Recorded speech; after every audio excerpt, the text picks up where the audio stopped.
Recently, I finally graduated from university. I studied to be a physics teacher. It's not that I like teaching, I just won a scholarship for this major. After graduation, I had to pursue my profession for some time. Unfortunately, there were no teacher vacancies in my hometown. There was one vacancy by the beginning of September, but the school wasn't in the city. I had to go to the village, which was 150 kilometers away from the city. There was nothing to do, so I packed my bags, hugged my parents, and left to work on my specialty.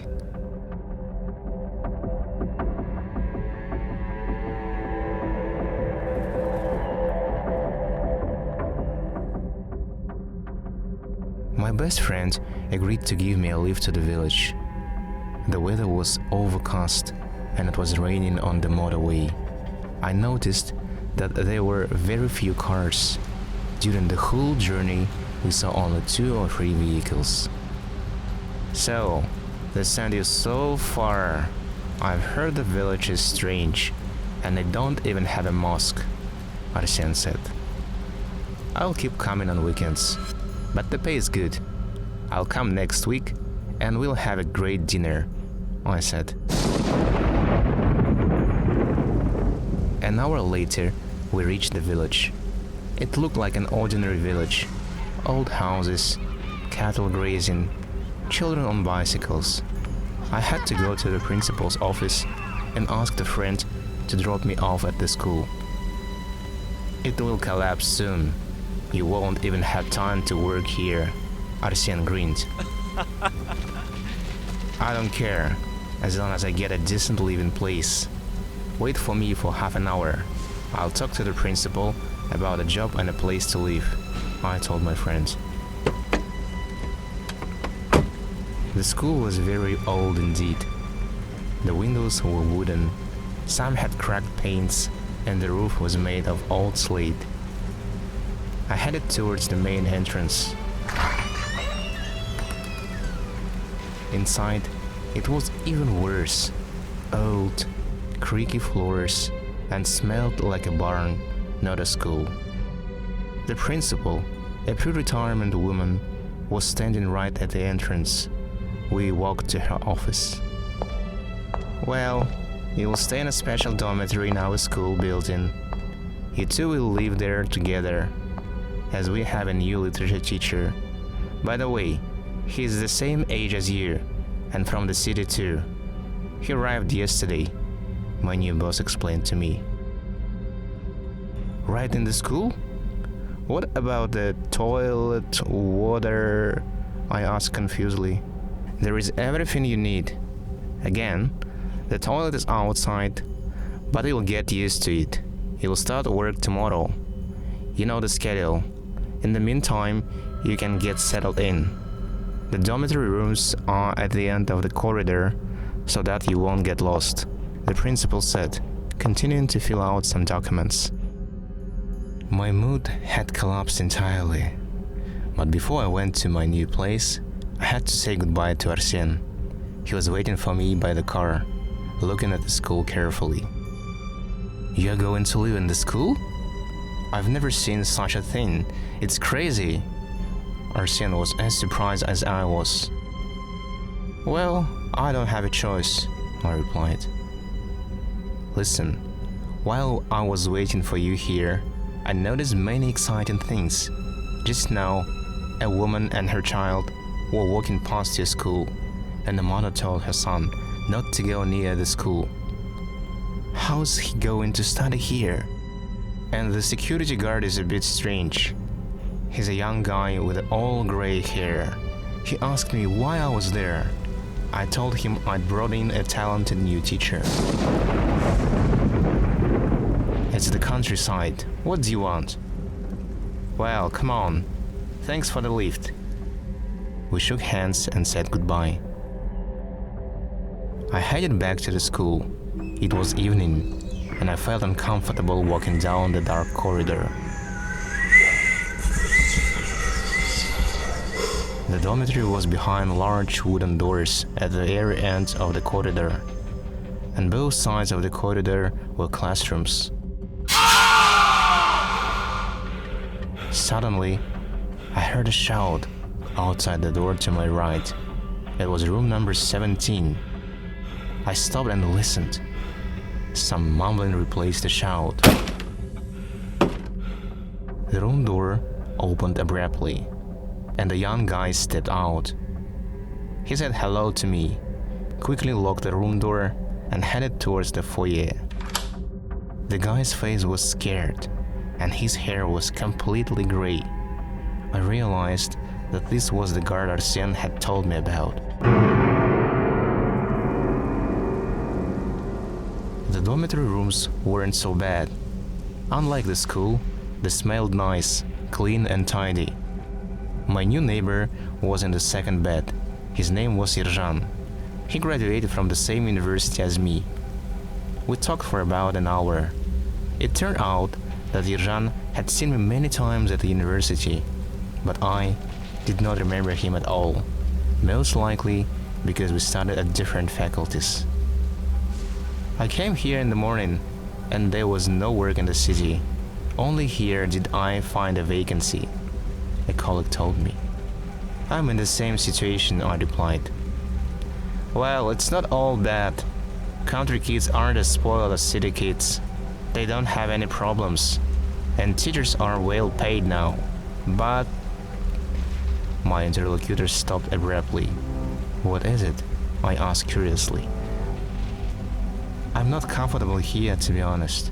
You don't know it yet, but some kids broke into the school this summer.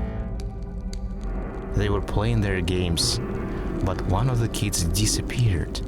It's like he disappeared into thin air. We searched the whole village, the whole school. He's nowhere to be found.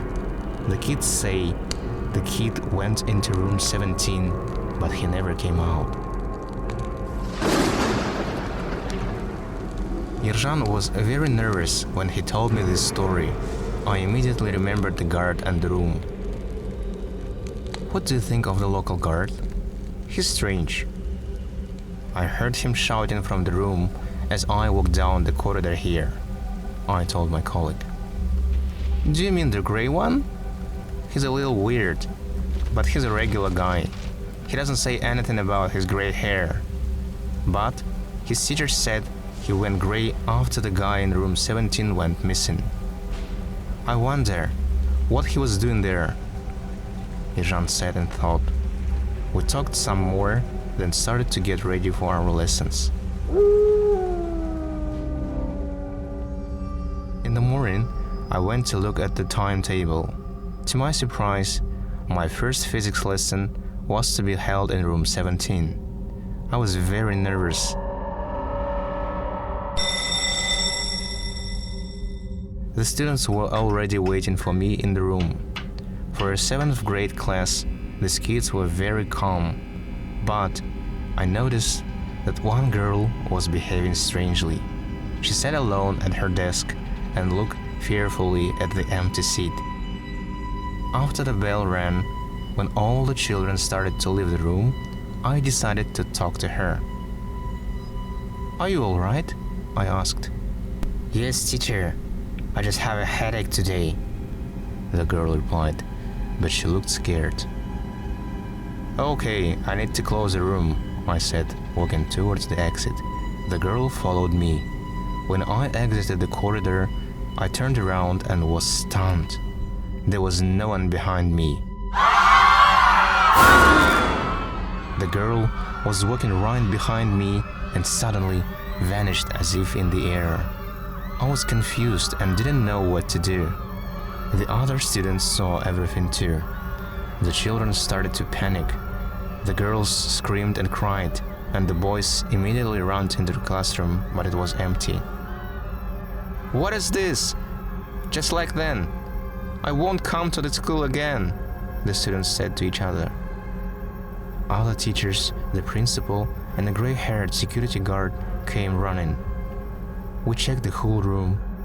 Windows, floors, cupboards. Everything was expected. The girl had nowhere to go. All the students confirmed that they saw me talking to the student and that she followed me. But then, the poor girl just vanished behind my back.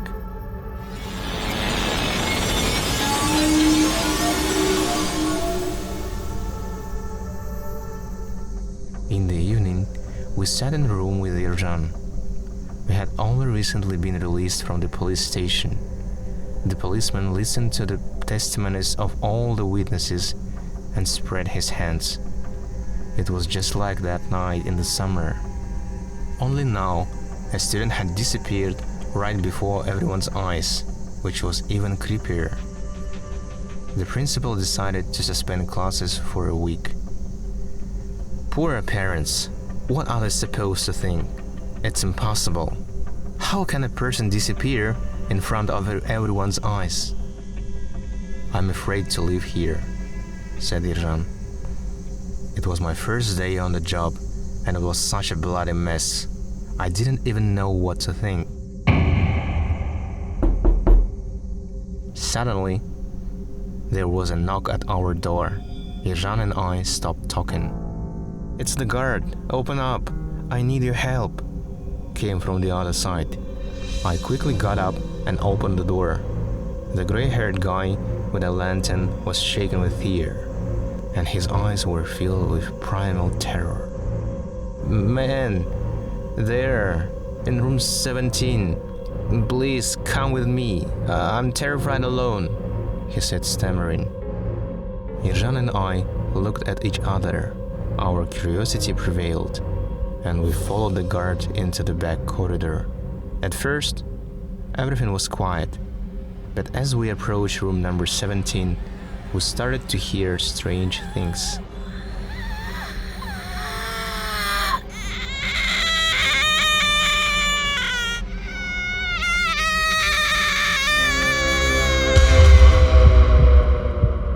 We thought we heard children laughing.